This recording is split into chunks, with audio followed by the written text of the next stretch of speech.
छत्तीसगड, तेलंगणा, महाराष्ट्र तीन राज्याच्या हद्दीवर असलेल्या कर्रेगट्टा पहाडीवर सुरक्षा दल आणि माओवादी यांच्यात संघर्ष सुरू आहे.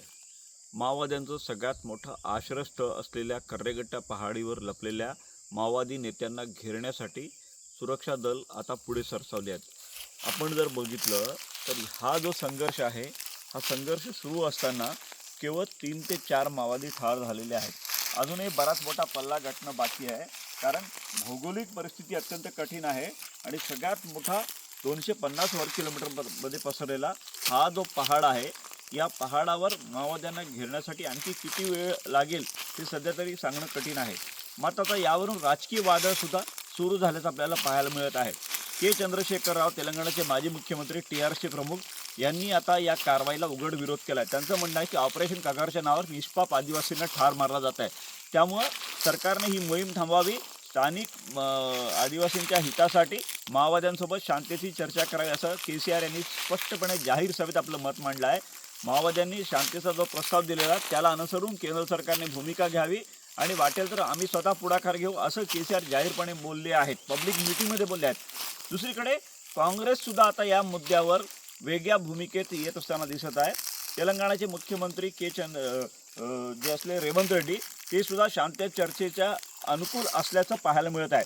कारण काही बुद्धिजीवी जे आहेत, ज्यांना माओवाद समर्थक म्हणून ओळखलं जातं, प्राध्यापक हरगोपाल असेल किंवा इतर एक माजी न्यायाधीश आहेत, यांनी एक पत्र लिहिलं आहे तेलंगणा सरकारला की तुम्ही याच्या मध्यस्थाच्या भूमिकेत या म्हणून.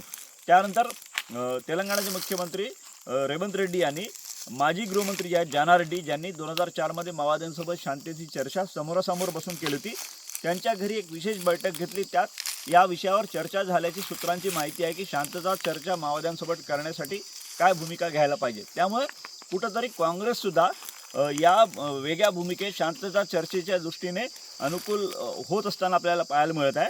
आपण जर बघितलं तर माओवाद्यांच्या कारवायांमध्ये सर्वाधिक नुकसान हे काँग्रेसच्या नेत्यांचं झालेलं आहे, ज्यामध्ये काँग्रेसचे मोठे नेते, आंध्र प्रदेश विधानसभेचे अध्यक्ष असलेले माजी श्रीपादराव यांना माओवाद्यांनी ठार केलं होतं.